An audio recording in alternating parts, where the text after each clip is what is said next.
Alright, hello everybody, and welcome to part 4. So, I was talking about something, last part, and I read a story in here which I said I feel really illustrates the point, I think, that the book tries to make, and as well as also proves it, on its own, and it's such a fantastic thing. I'd kind of like to read out the whole thing to you, if you don't mind, if you'd humor me for a moment. So, it's not very long. It's just like a page and a half. The woman born blind. This case stands out not just because it's strange, but because it's verified, and because it involves something that, medically speaking, shouldn't be possible. A woman born completely blind, with no light perception, no visual memory, and no functioning eyes, accurately describing things she could not have seen. Her name was Vicky, and she had been blind from birth. Her optic nerves had never worked, her eyes had never transmitted light, she had no concept of color or shape. She didn't know what faces looked like, she couldn't visualize space or form or distance.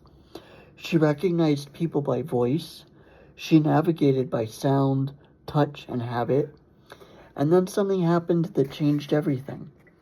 After a serious car accident, Vicky was rushed to the hospital in critical condition.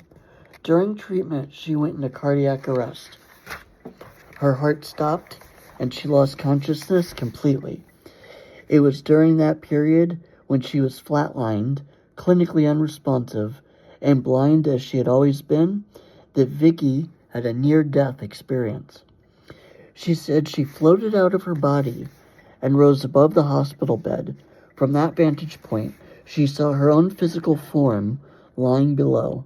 She recognized herself for the first time, not by voice or touch, but by sight. She described her thick, dark hair and her wedding ring. She described the layout of the room, the staff moving around, and the overhead light, which was square, not round, like she had always imagined. She also described medical equipment behind her head, including a monitor that was beeping during the resuscitation. She knew where it was in the room, she knew what it looked like, and she shouldn't have known any of it. When she was revived and stabilized, Vicky told her care team what she had experienced. Later, in interviews with Dr. Kenneth Ring and Sharon Cooper, she described everything in detail. Ring and Cooper followed up with hospital staff. They checked her account against the actual layout of the emergency room, the equipment used, and the staff who had been present, and everything lined up. The placement of the monitor, the shape of the light, the number of staff, the physical details of her own body, all of it was accurate. But what makes this case different, it's not just that she got the details right. It's that she saw them at all. Vicky had never seen anything. Not light, not shadows, not faces, not rooms. Her brain had no visual reference to draw from, no memory to reconstruct, no colors to imagine. She described the appearance of seeing as sudden, vivid, and overwhelming. She had never known what seeing was until it happened. She later told Ring, "It was the first time I ever knew what I looked like." And that's what makes her case so important. It's not just an example of someone having a vivid mental experience during cardiac arrest. It's an example of someone with no visual capacity whatsoever. No eyes that work, no retina, no optic nerve, no visual cortex function, describing the world visually in real time and getting it right. Her experience has never been explained. Her case remains one of the clearest and most carefully documented examples of consciousness operating independently of the physical senses. She did not see with her eyes, she saw with something else. And then a little bit before,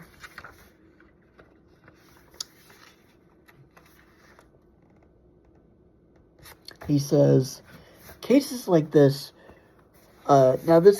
he didn't really talk about the blind lady yet.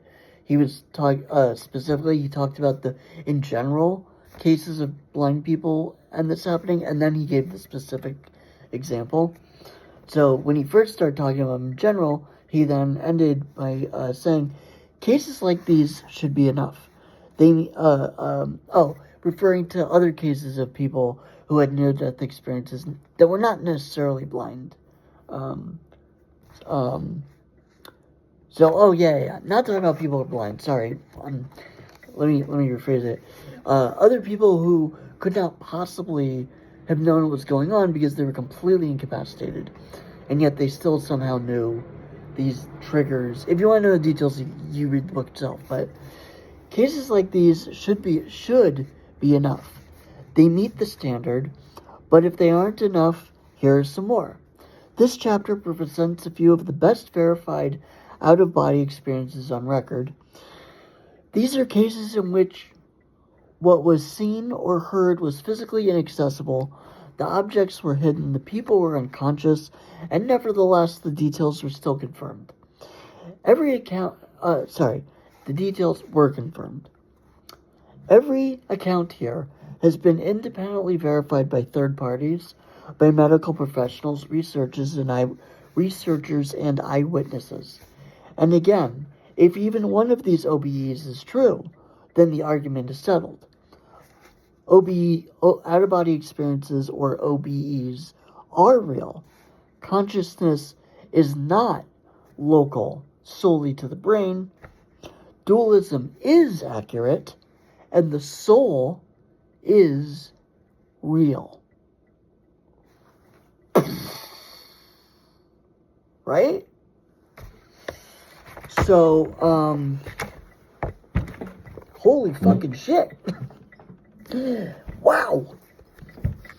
I also want to bring up something else, which is not really a proof, but is sort of why I kind of trust this guy, more than just anybody, and why I really trust what I'm getting out of this book. There's a part in the book where he talks about people, this concept that people say all the time, that human beings actually only use 10% of their brains, which the idea being that in reality, the human brain is so immense and powerful that everything that human beings are, the way we live, the way we function, the way our body works, all of that actually only uses up, both our consciousness and subconscious, all of it is only actually about 10% of our brain working. So the argument therefore being, could you imagine how amazing the brain worked if it was working at 100%? So, and then this is actually an argument that, and I'm going to be blunt, that stupid people try to use to prove the existence of God. Because they go, the brain is so amazing, and we only use 10% of our brain. Who knows what else our brain's capable of? So clearly that was made by a designer, but by an immensely intelligent designer. That is an argument that people use. But in this book, he says that that's not true. That's a myth. We actually don't just use 10% of our brain. We use all of our brain. It functions at different levels in different ways and at different times. But we use all of it. This notion that we only use 10% of our brain is a complete and total myth with absolutely no basis whatsoever. It actually, I think, is a bullshit concept that comes from the New Age cults, who try to use these bizarre, half-thought-out pseudoscientific arguments to back up their ridiculous notions and claims, like about things like chakras and astronomy. Astrology and all that kind of bullshit. And so you would think if somebody is trying to pull one of those fast ones like that, right, that they would use that argument. But he actually says that argument is wrong, and it is not factually, or medically, or biologically, or scientifically, or empirically, verifiably accurate. It isn't, because we don't use just 10% of our brain. That's a myth. Again, I think it probably comes mostly from the New Age and from those occult groups. But it's not true. And he's absolutely right. The author's absolutely right about that. It's not true. And so the fact that he admitted it's not true shows me that he's not one of these people that's just out there trying to find any little thing to prove God. Oh, here's a little thing that kind of sounds... No. He's down for truth. He didn't use that as a bullshit cop-out. He said, no, that is bullshit. We don't just do that. We use all of our brain. That's science. That's verifiable. This whole idea of 10% is bullshit. Which shows that he's a man of honesty and integrity, and he's not just somebody who's just some two-bit charlatan out there putting out whatever half-baked ideas he comes up with at the flip of a hat, or that he read from some book, written by some guru, in the 70s to try and prove his notions. No, he is going with, as he said, peer-reviewed evidence and physical science. Physical, demonstratable, empirical science. Not woo-woo, not metaphysics, not theory, hardcore data. And that blew me away, and that automatically made me... Of course I didn't say, oh, well, because of that one thing, I'm going to trust everything he says and never question him ever. No, because that's also not how science works. Science is all about questioning. Being Jewish is all about questioning. I mean, have you seen the Talmud? That's not the point. The point is that showed me that I can trust him. Not blindly every single thing he says, but it does show that he is a person of integrity, and he is somebody that's actually worth listening to. And he's not just one of these, people, that's like, I'm a doctor and I could prove that God exists. And then you find out that he's a doctor in 17th century lesbian Parisian dance or something ridiculous like that, It's like, oh, yeah, well, oh, he's a doctor. Like some guy comes in, let me see, the guy's having a heart attack. Everybody out of the way. I'm a doctor. Oh, good, he's a doctor. He's a paleontologist. He's a dinosaur specialist. I mean, yes, he is a doctor, but he's not going to help you. He can't help you. He doesn't have a degree in, he can't help you with your heart attack. That's not the kind of doctor he is.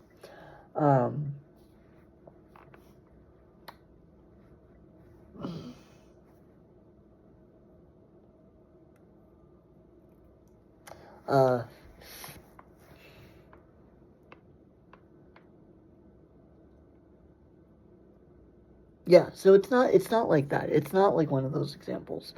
Sorry, I got kind of lost for a minute there, trying to think of what my next point was, because I'm gonna wrap up, because yeah, I'm gonna wrap up. I'm getting tired. I want to lay down for a little while, and it's Shabbos, so you're supposed to rest on Shabbos.